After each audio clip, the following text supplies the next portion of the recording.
and set up a king. Pahoran and the freemen are supported by the voice of the people. Moroni compels the kingmen to defend their liberty or be put to death. Amalickiah and the Lamanites capture many fortified cities. Teancum repels the Lamanite invasion and slays Amalickiah in his tent. And now it came to pass in the commencement of the 25th year of the reign of the judges over the people of Nephi, they having established peace between the people of Lehi and the people of Morianton concerning their lands, and having commenced the 25th year in peace, nevertheless they did not long maintain an entire peace in the land, for there began to be a contention among the people concerning the chief judge Pahoran. For behold, there were a part of the people who desired that a few particular points of the law should be altered. But behold, Pahoran would not alter, nor suffer the law to be altered.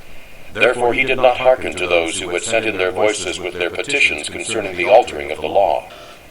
Therefore those who were desirous that the law should be altered were angry with him, and desired that he should no longer be chief judge over the land. Therefore there arose a warm dispute concerning the matter, but not unto bloodshed. And it came to pass that those who were desirous that Pahoran should be dethroned from the judgment seat were called kingmen, for they were desirous that the law should be altered in a manner to overthrow the free government and to establish a king over the land. And those who were desirous that Pahoran should remain chief judge over the land took upon them the name of freemen. And thus was the division among them, for the freemen had sworn or covenanted to maintain their rights and the privileges of their religion by a free government. And it came to pass that this matter of their contention was settled by the voice of the people.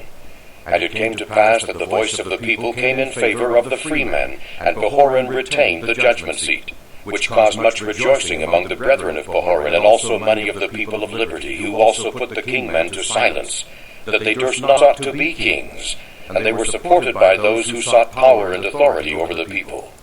But behold, this was a critical time for such contentions to be among the people of Nephi. For behold, Amalickiah had again stirred up the hearts of the people of the Lamanites against the people of the Nephites, from all parts of his land, and arming them, and preparing for war with all diligence, for he had sworn to drink the blood of Moroni. But behold, we shall see that his promise which he made was rash. Nevertheless he did prepare himself and his armies to come to battle against the Nephites. Now his armies were not so great as they had hitherto been, because of the many thousands who had been slain by the hand of the Nephites. But notwithstanding their great loss, Amalickiah had gathered together a wonderfully great army, insomuch that he feared not to come down to the land of Zarahemla.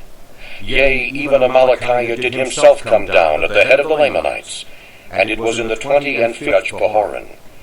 And it came to pass that when the men who were called kingmen had heard that the Lamanites were coming down to battle against them, they were glad in their hearts, and they refused to take up arms, for they were so wroth with the chief judge, and also with the people of liberty, to defend their country. And it came to pass that when Moroni saw this, and also saw that the Lamanites were coming into the borders of the land, he was exceedingly wroth because of the stubbornness of those people whom he had labored with so much diligence to preserve. Yea, he was exceedingly wroth. His soul was filled with anger against them. And it came to pass that he sent a petition with the voice of the people unto the governor of the land, desiring that he should read it, and give him, Moroni, power to compel those dissenters to defend their country or to put them to death. For it was his first care to put an end to such contentions and dissensions among the people. For behold, this had been hitherto a cause of all their destruction. And it came to pass that it was granted according to the voice of the people, and to level them with the earth, or they should take up arms and support the cause of liberty. And it came to pass that the armies did march forth against them, and they did pull down their pride and their nobility, insomuch that as they did lift their weapons of war to fight against the men around, and level to the earth. And it came to pass that there were 4,000 of those dissenters who were hewn down by the sword. And those of their leaders who were not slain in battle were taken and cast into prison, for there was no time for their trials at this period. And the remainder of those dissenters, rather than be smitten down to the earth by the sword, yielded to the standard of liberty, and were compelled to hoist the title of liberty upon their towers and in their cities, and to take up arms in defense of their country. And thus Moroni put an end to those kingmen, that there were not any known by the appellation of kingmen. and thus he put an end to the stubbornness and the pride of those people who professed the blood of nobility. But they were brought down to humble themselves like unto their brethren, and to fight valiantly for their freedom from bondage. Behold, it came to pass that while Moroni was thus breaking down the wars and contentions among his own people, and subjecting them to peace and civilization, and making regulations to prepare for war against the Lamanites, behold, the Lamanites had come into the land of Moroni, which was in the border, and did drive them, slaying many. And it came to pass that Amalickiah took possession of the city, yea, possession of all their fortifications. And those who fled out of the city of Moroni came to the city of Nephihah, and also the people of the city of Lehi gathered themselves and were ready to receive the Lamanites to battle. But it came to pass that Amalickiah would not suffer the Lamanites to go against the city of Nephihah to battle, but kept them down by the seashore, leaving men in every city to maintain and defend it. And thus he went on, taking possession of many cities, the city of Nephihah, and the city of Lehi, and the city of Morianton, and the city of Omner, and the city of Gid, and the city of Mulek, all of which were on the east borders by the seashore. And thus had the Lamanites obtained by the cunning of Amalickiah so many cities by their numberless hosts, all of which were strongly fortified after the manner of the fortifications of Moroni, all of which afforded strongholds for the Lamanites. And it came to pass that they marched to the borders of the land bountiful, driving the Nephites before them and slaying many. But it came to pass that they were met by Teancum, who had slain Morianton and had headed his people in his flight.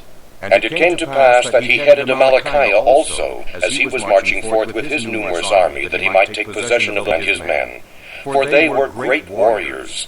For every man of Teancum did exceed the Lamanites in their strength and in their skill of war, insomuch that they did gain advantage over the Lamanites.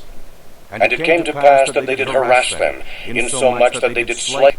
And it came to pass that Teancum and his men did pitch their tents in the borders of the land bountiful. And Amalickiah did pitch his tents in the borders on the beach by the seashore, and after this manner were they driven.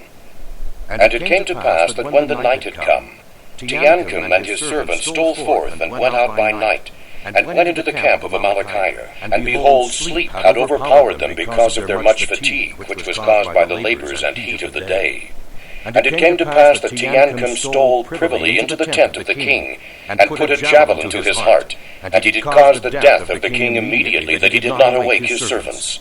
And he returned again privily to his own camp, and behold, his men were asleep. And he awoke them, and told them all the things that he had done. And he caused that his army should stand in readiness, lest the Lamanites had awakened and should come upon them. And thus endeth the 25th year of the reign of the judges over the people of Nephi, and thus endeth the days of Amalickiah.